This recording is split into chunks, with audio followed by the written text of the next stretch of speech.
No.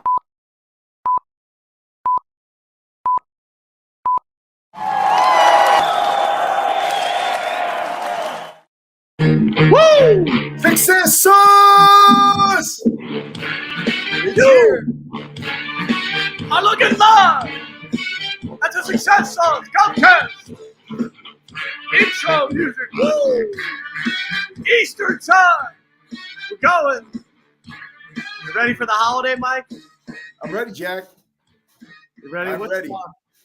What's happening big? What's happening big at the Denker house for the holiday? Oh, it's big. We don't. We do little dinners at our house. We do not do big dinners, generally speaking. But this Easter, we're gonna have 18 people over, and we got some Mainers coming in. We've got some folks that just moved to Coral Gables, our neck of the woods from California. So they're kind of separated from their family. So they're coming up. All of our kids, and 3 kids, 2 stepsons, a girlfriend, and 4 grandkids. So my brother-in-law, his girlfriend, and her parents, and that might be everybody. But there's a lot going on. What's the total very head exciting. Count? What's the total head count you got? I think we have 18. 18 folks coming for Easter. Well, that'll be exciting. You'll need some de-stressing Sunday night for you. But what's interesting is that it's funny that it's really interesting because we're going to talk about personalities today, and when you think about 18 people coming into the room, 18 personalities, right? And even your own children, when you say, oh, we're all going to be mixed, well, at least my kids are different too. Like everybody's different. Yeah. And it's so cool how, it really is the core of our show today's personality, I think. And I think that it really is, we are our personality, but how do we up our game? Amen. Yeah. So welcome to the show. It is Easter weekend. And so I hope everyone has good plans. I am going to brunch, my wife down here on the Eastern Shore of Maryland. So appreciate everybody joining us. Hope you have great weekend plans. And I want to welcome everybody to the show. Success. Wait a minute. Wait. You're having brunch with your wife, brunch for 2, nobody else? That's it. We don't know of any people. Nope, just we're brunching together. That's it. And you're not cooking? Nobody's cooking? No. We're going to have the opposite. We're doing the opposite of the Dankers. We're going couple restaurant. So we will having exact opposite. I was going to say, I bet you I'll be less stressed Sunday night, but you never know. You actually never know. Yeah, don't lay that one out for option. Good luck to you, and I hope everyone has a great Easter. And so appreciate everyone joining the show because we're going to talk about everyone's favorite topic: how do you become a millionaire? So that is obviously a hot topic, particularly where folks are trying to get to the next level. And so, the show "Who Wants to Be a Millionaire?" Right? So we're going to talk about that. What are the traits? A big study came out a week ago, published in the Inc. magazine, and so that's what we're going to focus on today. There's actually the headline of the article. I think it actually was published late last week via Inc. And so we have really spent, if you've been following the show the last couple of months, just talking about what are the traits that achieve success. And so we're going to dive into that today as we endeavor to help folks kind of get to the next level. And so before we do that, I also want to remind folks we're sponsored by I.Help. I.Help. Yes, we're really blessed this year to be sponsored by I.Help. And if you're unfamiliar, you see the scroll. There's a scroll at the bottom. Literally, the URL is I.Help. Amazing. It will be the platform of the future as we go to this new kind of a hybrid work model where folks are not as many shows and not doing so much face-to-face. It's, hey, how do you get all of your stuff to your contacts in one space and one spot? And you see that right there on the screen. Your web conferencing. You can online schedule. By the way, whatever web conference platform you use, they'll connect to it. So you don't have to change to I.Help's platform. Whatever you use, they'll connect to. Folks can schedule online.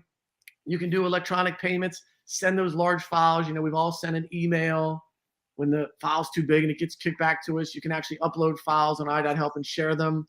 All your social media stuff all in one spot, your podcast videos. If you have a company website, your personal website, all of those things, imagine in one spot. So when you're interacting with folks, particularly in a sales world or sales environment, or if you have a customer-facing entity of what you're doing, literally you just say, hey, go to I.Help/Jack, or you can attach it to any URL you want. So I.Help, the wave of the future, $5 a month.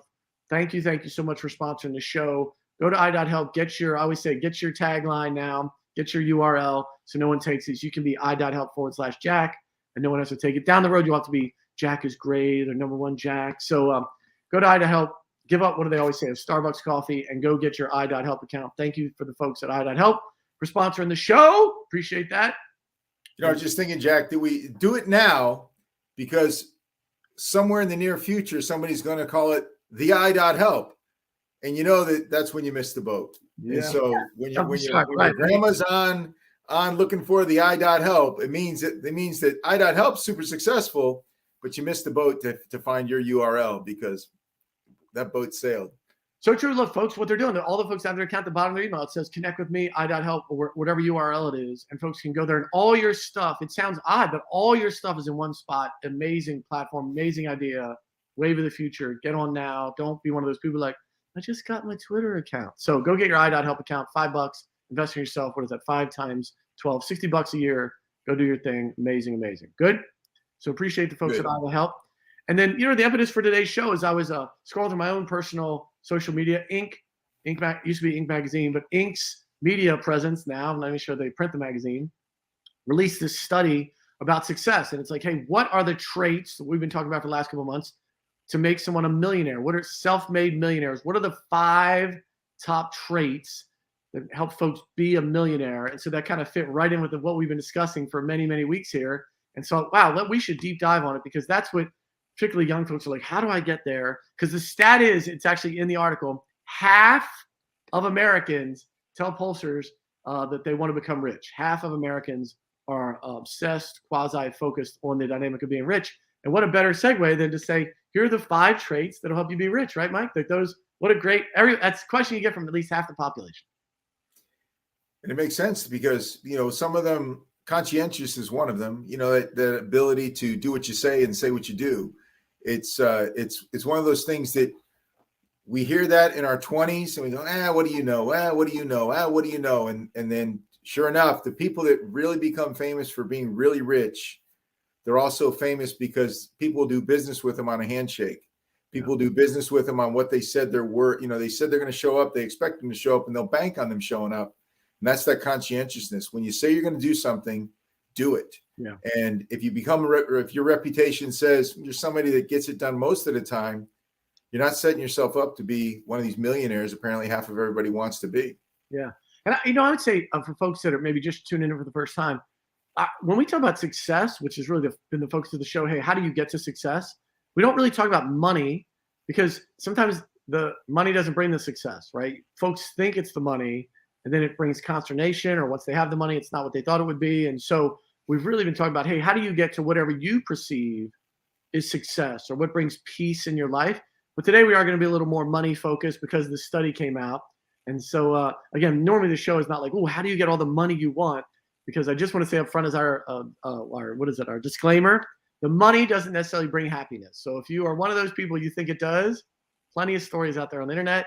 You can see that there's not a high correlation between money and happiness or peacefulness, quote unquote, success. So just want to say that up front. But it was really interesting when Inc. came out this magazine. So let me give you the sentence, how they kind of summarize the traits of self-made millionaires. They studied over 20,000 folks, long study. And so then we'll break them down one by one. But the sentence they put out, I'll just read it verbatim. It's like, the folks that made it tended to be more risk tolerant, were more open, they were extroverted, they were conscientious, and they were less neurotic is the word they used in the study. Hence, emotionally stable. They were less neurotic. And so those were the traits. And you know what's interesting about the study is, and then we'll break down number one, talk about risk tolerant. But the study is they studied 20,000 people over a significant amount of time. So it's not like you can just go tomorrow and be like, oh, here's the traits. You look at someone's personality, they examine them, the test, all the things they do. And so it's really foundationally interesting to find out the traits of a successful millionaires. And then we'll talk about, hey, if you don't have them, can you develop them? So when you hear risk tolerant, Mike, risk tolerant 101, what comes to mind? Well, head first is the image that comes to mind, right? That I'm risk tolerant. I can handle risk. Do I dip my toe in the shallow end or do I go head first in the deep end? But risk tolerant also means, that I'm willing to take risks, but I'm not a daredevil, right? A lot of people that do really crazy things. What's the fellow's name that does all the adventure? Bear Grylls. Yeah. Bear Grylls always, he talks about, I'm very risk averse, he says, which blows my mind. But he says, I am incredibly prepared. Yes. We have prepared ourselves for not just what we expect to happen, but we've tried to consider every crazy variable that could happen as we go out and do these, what we look on and see is just crazy things. And so preparation, right? He uses preparation and experience to what we would say increases risk tolerance, but he's actually he's increased his capacity to handle risk. And so I think it's really interesting that he's somebody that inspired me to take planning much more seriously. Bear Grylls? Bear Grylls, because life is like that. Like he's facing life that has crazy life or death variables, and he's mostly calm about it because he's ready for it. And so I realize there's some things that happen in my life from time to time, and like I get surprised by the same thing again. Like I just want to make sure I'm not surprised by the same thing twice, right? Like, I didn't like how that happened. And so I would say that I went through a phase probably in my 40s where I think my risk tolerance was going down, but I think I got burned maybe here or there, and this went bad, and I started, but then I realized that, well, maybe I just didn't do. So now I said, wait, what can I do differently? I'm trying to be more prepared, and I'm more, I'd say, more adventurous at taking on new challenges now. Yeah, and I think when folks talk about risk tolerant, I want to be really clear, especially when you look at this study in depthly, if you see it or read through it, it's not like, hey, I want to go put all my money into an adventure, jump off a cliff, go skydiving. It's like, hey, are you risk tolerant? Because what happens, we've all seen this meme, I think probably most of you that are chasing success. It's like, hey, failure doesn't kill most dreams. The inability to want to take the risk to go after it, right? It's not, oh, I went after it and I failed. It's I never did anything, right? It's being, oh, I'm so afraid and I don't want to risk anything. I don't want to, I don't want to step out of my comfort zone. And so really when they talk about this, it's being willing to put a little on the line, not jump off a cliff. We're not talking about this major, like, oh, you have to risk all your money and max out all your credit cards and, leave your wife or leave your spouse and go all in and risk, move halfway across the world. It really is just the ability, as you just said, like take strategic risks, be smart about it, and the ability to kind of look at things and be like, oh, I've now managed all the expectations. You start out, it's today's entrepreneurial environment. You can start out with a side hustle, right? And make sure that goes before you quit your job and do those kind of things. So the risk tolerant thing, folks see it sometimes, they're like, well, yeah, I'm not, I'm risk adverse, but they're really talking about like strategic risk, like you said, like Bear Grylls, like let's take strategic risk. And especially in today's environment, you don't have to do it like the old days. Everyone's like, oh, I maxed out to quit my job and maxed out my credit cards, And so, look, somebody else calling me about. Well, what's interesting is that, if you don't know what to do, we've never lived in a time that was so easy to learn something. Yeah. And unfortunately, what we do though is we learn a lot of things quickly, which means we learn nothing deeply. And so what we need to do is, right. So I heard somebody tell me the other day, they've been spending 2 years learning how to do shorts and puts and options. And he said that in the middle of the story, he said, I lost $60,000 in the first year trying to figure everything out, but now I'm super confident. I said, the book you read was the same book I read. He's like, what's that? I go, the one that says you should paper trade for the first year. Because if you paper trade for the first year, you can learn the whole thing for free. Yeah. And he said, basically paper trading is you just use fake money. You just use monopoly money, and you keep track of what you would have done if you used your real money, losses and gains, and you keep learning.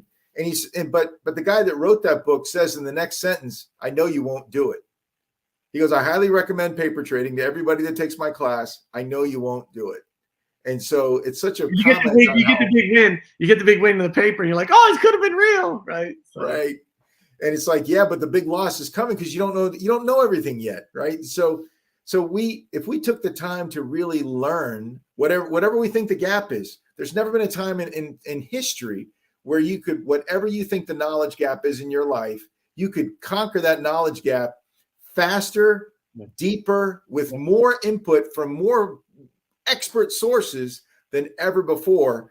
And so, sometimes people are just afraid to commit to a thing, right? What's the thing I'm going to figure out? I don't want to commit. I want to, and that's, what's that acronym? FOMO, right? Fear of missing out. I'm afraid to commit to one thing because then the good thing might go right by me. And what's so funny is like, just commit to go down that road. Yeah. It's so many things we talk about, Jack, are about the journey, right? And so people are so freaked out about picking the wrong destination. Listen, all the excitement and fun in your whole story is in the journey anyway. Just get in the journey, pick a journey and start. And then listen, every journey has turns, right? Definitely. Look, be more risk tolerant, right? Be strategic risk. So I don't want anyone to be like, strategic risk is out there. So the folks that made it, self-made. So these are all folks that didn't come from money, managed to get to $1 million where they were more risk tolerant. So that's number one. Oh, Jack, I think that was an interesting point about the people because they talked about inherited money. Right. None of this. So this is not the traits of people that have money. Right. Because people that inherited money didn't share these traits. Yeah. But entrepreneurs that hadn't become millionaires yet did share these traits. So these are the traits that have the stuff, right? If you're working towards success entrepreneurially, these are the traits you have. You're on the way. Yes. Yeah. There's not people that got their money from Daddy Warbucks and inherited. These are folks that came basically from nothing and managed to achieve, again, financial success. And so the second one was being an extrovert. So a couple of weeks ago, if you follow the show, we talked about charisma, right? Yeah. In the middle of March, we talked about having charisma, being charismatic, similar, right? This extrovert, the ability to kind of want to reach out, speak, and maybe, again, not on stage, because I think sometimes folks are like, oh, I don't want to do public speaking. A lot of being an extrovert is the ability to connect with people, the ability to build relationships, go to networking events in your company, the ability to create relationships and share and be willing. That's actually being risk tolerant as well. Be willing to put yourself out there, share your story, go have lunch with somebody, pour into them. And so the ability to be an extrovert and like connect with people is huge variable no matter what you want to do, because ultimately, somebody's got to tell the story. And so if it's not you, you need a mouthpiece for you that can tell your story about your idea, about what you do well. Somebody's got to let the world know of your extremely good skill set. Yeah. That movie Field of Dreams was a great watch. It's really a good movie. I loved it, but what a bunch of, that is not going to help you in your entrepreneurial quest. You build it, they ain't coming, right? They're not coming. Not today's environment, definitely. No way. You can build the best mousetrap on the planet. They're not coming if you don't tell them about it. Yeah. And so somebody's got to build the mousetrap. Somebody's got to tell the world about the better one. You have to have both. And I love what you said, Jack, that, one of the things we might talk about today is the traits. And if you don't have them, how can you get them? Yeah. But, one of the things to do is you can hire somebody that has them. Right. If you don't have some of these traits, I remember I went to one of those seminars once and I loved it. The guy says, get this. What's the fastest way to get a PhD? And everybody raised their hand. He goes, listen, I can beat that by 2 years. I can get it tomorrow. He's like, well, how do you do that? He goes, I'm going to hire somebody with a PhD. You know what I mean? I just love that. It's like, it's so awesome. And I think that there's so much in that if you're building your business, don't try to be all things, right? If you're trying to build, even if you're trying to build just a better you in a career, don't try to be all things. There's parts of this that other people can help you with. Look for the help. Look for the help that you need to succeed. The companies always do the build versus buy, right? So somebody's going to tell your story, typically in self-made millionaires, because the early days, no one's around. Like everyone's on board once it's successful. But day two, when you have some idea, you're doing some venture, you build some product, or you're trying to be in entertainment, there's very few people around. You have to be able to tell folks what you're doing and how you're doing it. So that was number two. So it's risk tolerant, extrovert. And the third was interesting. So it's being open or openness, which I thought was really interesting. And so they actually in the article go through and explain most about this trait, because open can mean a lot of things, right? And so they talk about when you're open, not only do they talk about being a self-made millionaire, being successful, they also correlate it to being creative. So people that are open are more creative. They're typically more intelligent because they're very they're open to learning and they're very inquisitive. And which was very, very interesting, the tie they made, they actually age better. They age and they're less likely to get dementia and some of the things that happen as we get older. And so openness, and which comprises kind of being extrovert and being more risk tolerant, like open to new things, new ideas, not so tense and locked in and I know it all. Being openness was the third trait. You know, and I love that because there's so many different, I mean, a lot of people know the word sophisticated. Fewer people know the word sophist, right? Which is another term for attorneys or debaters. Yeah. But it really comes from a sophist. In law school, you have to learn how to argue both sides well, or any side well, right? To be an attorney, and you have to learn how to argue both sides and make a winning argument from your perspective. And so sophisticated is from that same root, which means I'm able to take on different points of view. I'm able to consider this from, and think about how much people like to be around you when you can consider their point of view, right? When you can dignify them, when you go, well, you know what? That's really an interesting point. I literally don't have to agree with your point to dignify you, but I do have to give you I just have to dignify you enough to give you my time and energy to listen to you and hear your point, and let's consider it together. Stephen Covey, listen, 7 habits, right? First, seek to understand before being understood. And I would just say in today's culture, climate, social media centric world, that is not the case, particularly in our political environment. The ability to try to understand before being understood, we are lacking that greatly. And this skill set, right? It's interesting. Can you learn to be more open? Is very of an interesting concept we'll talk a little bit about. But openness was the third one. Like folks, again, are more creative, they're typically more intelligent, and they age better. So if you don't even want to be a millionaire, the ability to be more open and accessible can be amazing for your overall life. So forget if you don't want to be a millionaire. God bless. The fourth one was being more conscientious, which is also an interesting concept. Like who wouldn't want to be, more conscientious? But I think it's not true. I think a lot of people, we've all met people, we're like, I just don't like that person. They seem of ill will. And so it's very interesting that being conscientious and maybe a more moralistic, a well-intended person can be part of helping you get there. You would think that's a little counterintuitive in this dog-eat-dog world of like, just get yours and screw everybody else, right?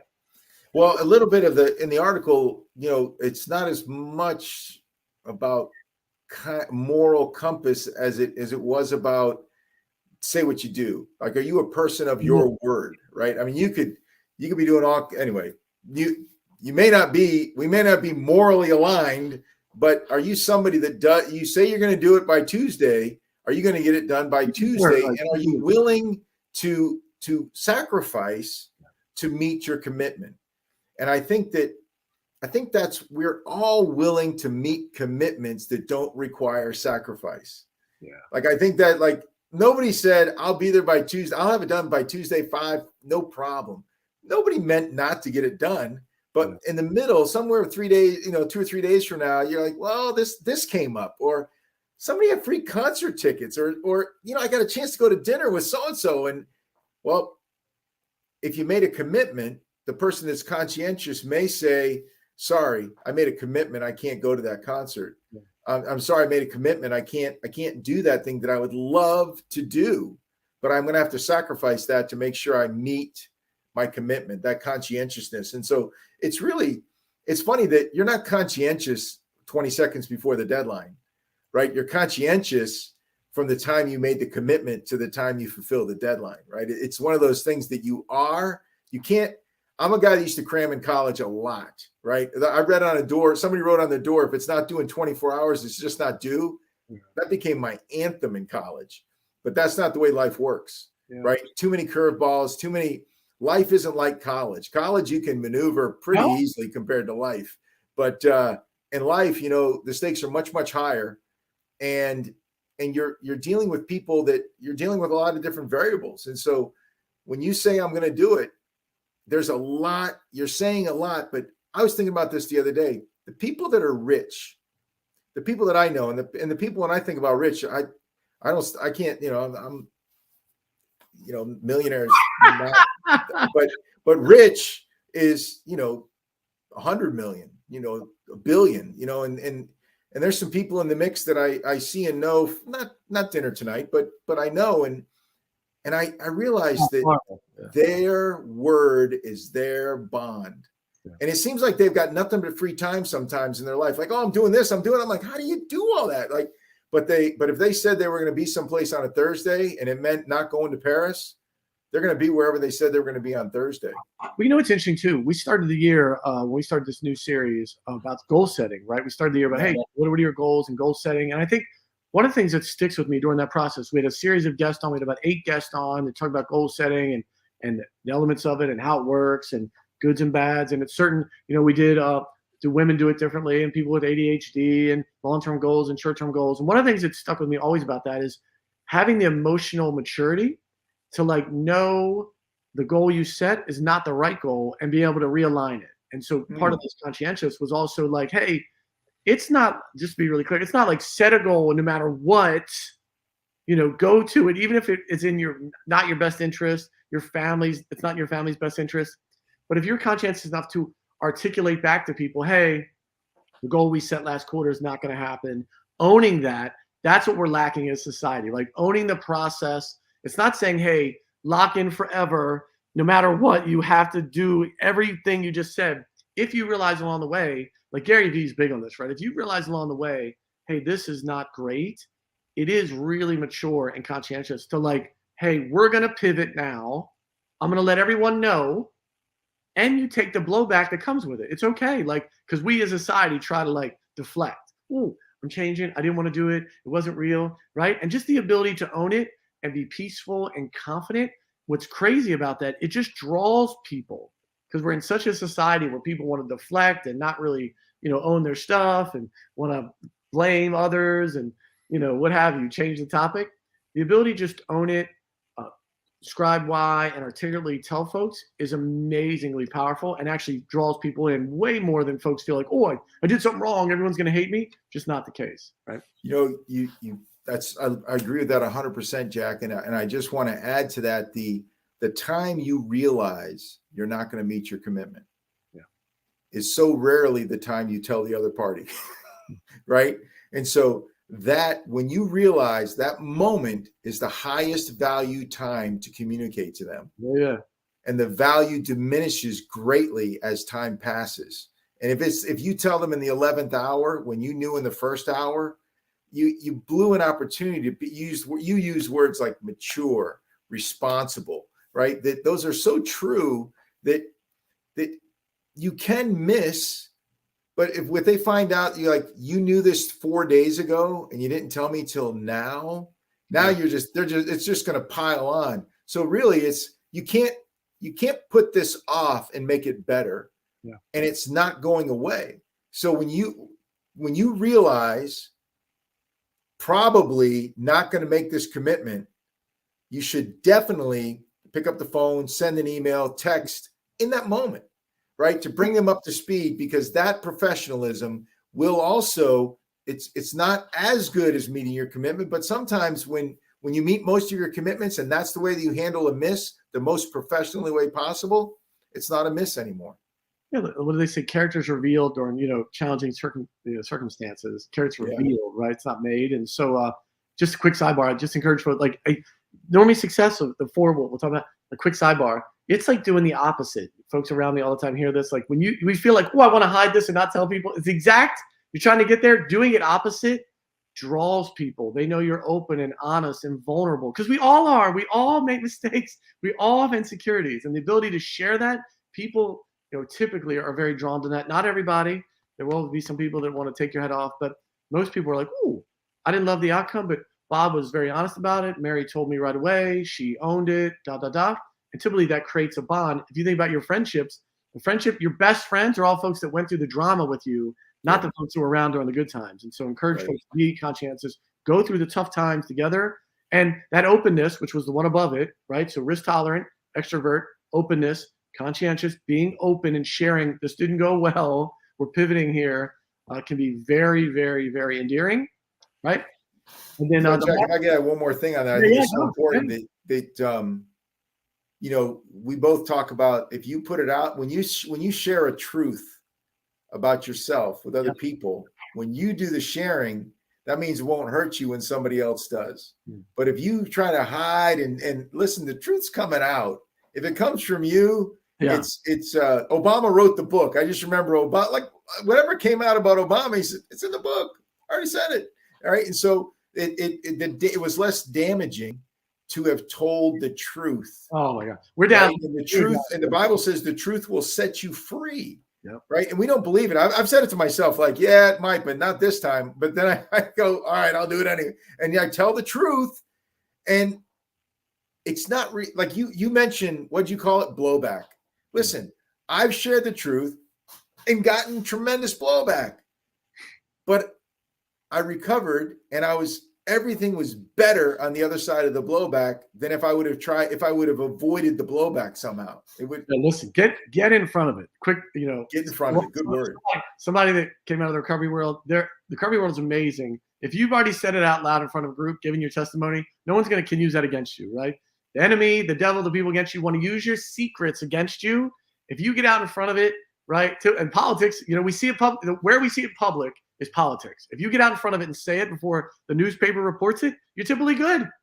When the newspaper says it and then you're in scramble mode. But that works in your own life too. You get out in front of it, own your stuff, tell people. It's amazing the weight that comes off your shoulders. And so being conscientious and handling it well is the fourth trait. And the last being, they start with less neurotic, and then they go into explain it, which is really being emotionally stable, which is probably for me the hardest one to really put in a box, because I don't know too many people who think they're emotionally unstable or neurotic, but I think we all know folks that aren't. And so this, if you're trying to knock down these traits and is it or isn't it, I would encourage you to look outside yourself and ask your circle of friends that you trust for some honesty, because this is one of those can be really hard to see. Hey, am I like crazy neurotic? Am I emotionally unstable? It can be a hard trait to see because we only know us. We spend all our time with us. We think about only us very much, all the time. And so it can be hard to see. Are you not as neurotic? Are you emotionally stable? It can be a hard one to self-assess. It's amazing that it's also your, it's described a lot as your negative self-talk. Right. And so what keeps you from being people describe me as an extroverted person, but I've gone into rooms where I closed up into a shell because my self-talk, they don't want to talk to me. Whatever it was, I had negative self-talk and I did not have a good networking event. I didn't meet the people I wanted to meet because I talked myself out of it in the middle of the call. And it's so weird because if I walk into a room and just smile a lot, I generally can talk to people. It's just, but if I've had bad networking events and I've also, talked myself out of trying to get a promotion. I've talked myself out of clients I was going to prospect for. I've talked myself out of just trying some new things sometimes. And the cool thing is that I've also talked myself into some pretty amazing things. And so but it can, like, there's every one of those setbacks. Or a lot of those were people would say it's self-induced. And I would say it could be self-induced, and it's self-induced through buying into your negative self-talk. Yeah. Yeah.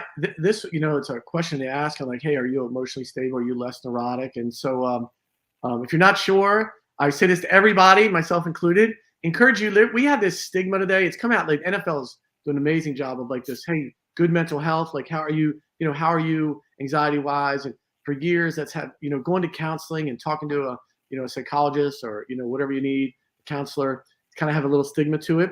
And I think organizations are trying to do a lot to kind of take that away. And I think almost if you're on a health plan, they have some counseling side of it. So encourage everybody, no matter, I don't care if you're killing it, you're struggling, to be able to talk to a third person who's not a friend. They have no agenda in your life.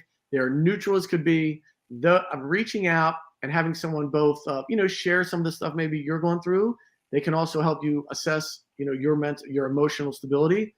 It can be so incredibly beneficial, particularly, listen, for those of you who think you're about to get married or, engaged, go through counseling with your soon-to-be spouse. Amazing part of the process.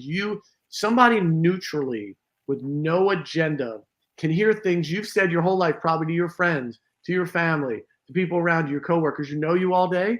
And when you tell a person that you talk to, that doesn't know you deeply, They can give you such amazing feedback.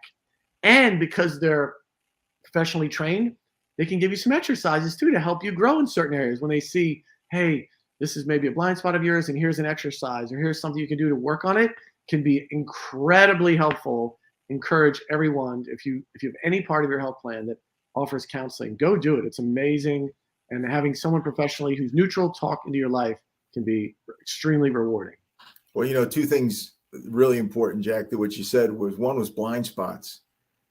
As long as it's a blind spot, it goes unaddressed. Yeah. It's hindering your life. It's holding you back, and it goes unaddressed. And you don't know. That's the whole definition of a blind spot. You don't know you have it. We all have them until we resolve them, but we all have them. And so we've got to get that third party. And when you mentioned getting ready to get married, I can't help but say it, that there's a tool out there called Symbis, SYMBIS, Save Your Marriage Before It Starts. And that tool is so amazing. I did premarital counseling for folks for 20 years through church. And then I discovered this tool. And I had been counseling people generally, like in groups, generally, like, you know, this is important. And in general, this is important. In general, this is important. When they take this Symbis profile, they get to see who they are, right? Kind of some of the blind spots might be revealed. They get to see who the other person is. And then what's great is they see all the ways they align, and they see very small number usually of the things where they don't align, but they're worth talking about. And it's so great because because really, in comparison, the old way of doing premarital, from my perspective, was sort of pontificating on marriage, right? And young people love to be pontificated at, right? Or now, let me take your information about you as an individual and apply it to any advice or wisdom I might share with you. It's going to be laser focused on who you are. And so I share that because I was blown. I've been in the middle of it for 20 years, and I've seen enhancements and advancements and things over the years. But when I became certified in that tool and started using it, it's just, you just feel from my chair, I feel great because I really feel like I'm helping that couple, as opposed to I help some of the couples I talked to this week. You know, it's just amazing. And so a little shout out there for that. If you're considering marriage, I want you to be successful at that as well. Yeah.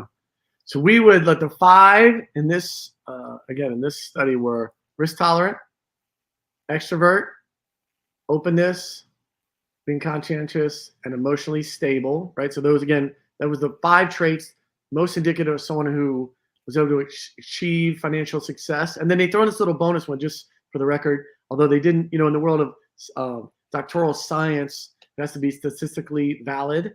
And so say that twice. Woo. The other 6th one they had that wasn't statistically valid which makes it anecdotal. Right, would be slightly less agreeable. And I love that one because, again, I think today's society, there's a lot of, you just got to, especially in sales, you got to roll over. You got to, you know, just be this kind of walk over and tell them everything they want to hear. And I think people that make it are able to draw lines and be able to give people pushback. Just a quick sidebar, and that Mike and I both have career in sales, you know, but the sales rep that says everything's fine and yes, the yes person is not nearly the best sales rep. It's the one that's able to push back and be less agreeable.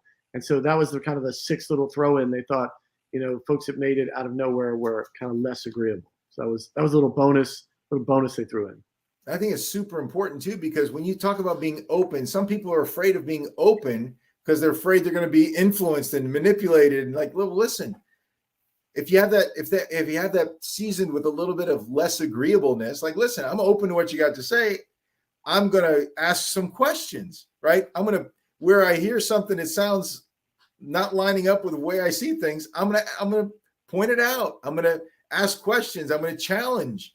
And so, but it doesn't mean I'm not open, right? That I'm engaged, but that's a compliment that makes the too sophisticated sound scary. I'm just open to anything. No, I'm open to everybody.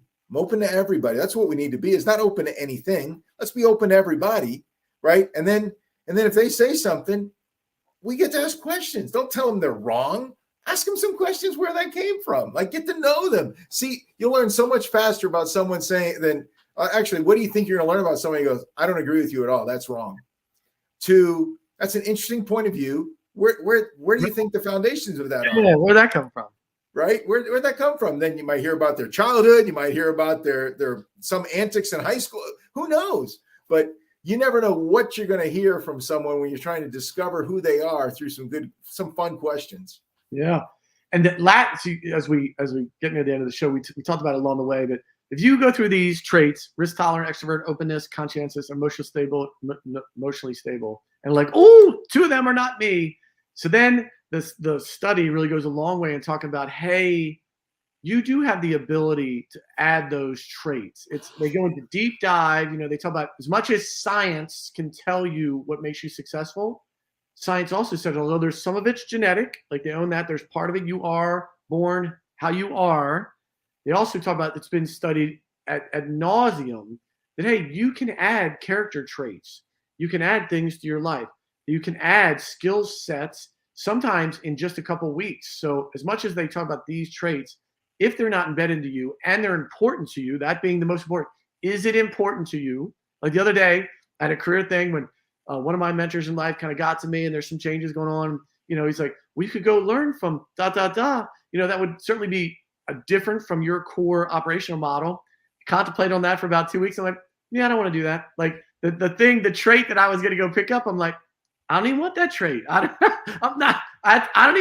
want to add that to my tool. That trait that I'm gonna get from I don't want that trait. So the ability, we do have the ability to add things. Maybe you can't go from total introvert to being on the stage Tony Robbins. Maybe you can, but you can certainly move down the road to being better at those skill sets, because these are the things that will help you achieve. If you're really chasing financial success, those are the traits that get you there. You know what? It was really cool so there's somebody, I read an article, and it was really an in-depth article. It had a bunch of sources on kind of improving or changing your traits. And it says the best known expert on personality change is Brent Roberts, a psychologist at the University of Illinois at Urbana-Champaign. If you want to check this out, check out Brent Roberts. But also, it's so funny, he talked about some of the things that one was invite somebody that you're afraid that's sort of in your second tier of relationships, invite them out for drinks and be willing to be the assertive one twice, right? Because how you say, yes, somebody out to lunch, and then that text falls off the radar, or the email falls short, or you left a voicemail and they don't call you back. Your self-talk says they don't want to have lunch with you. They don't want to have lunch with you. Well, this study's so great because they go, people are just busy, right? People are just busy and forget. They saw your text, they forgot it. Maybe they didn't at first glance really go, do I really want to have lunch with them? I don't really know them that well. But it just says, make sure you just try again. Just try a second time. Take a shot, miss, try again. If you said you'd be surprised by just taking the second shot, how many times you start having meals and coffee with people that were out there. And I thought, wow, what a great, simple, easy way to become more extroverted, right? To add people into your mix without saying, well, I'm going to go, because the other one of them was like take an improv class. That's a heavy commitment. It's way easier to send a text, get blown off, and send another text, right? Just I'm gonna be the second text guy. And so trying to build that network. But I thought there were some really interesting things in there about, just taking some chances, meeting people that aren't like you, right? Who doesn't think like me?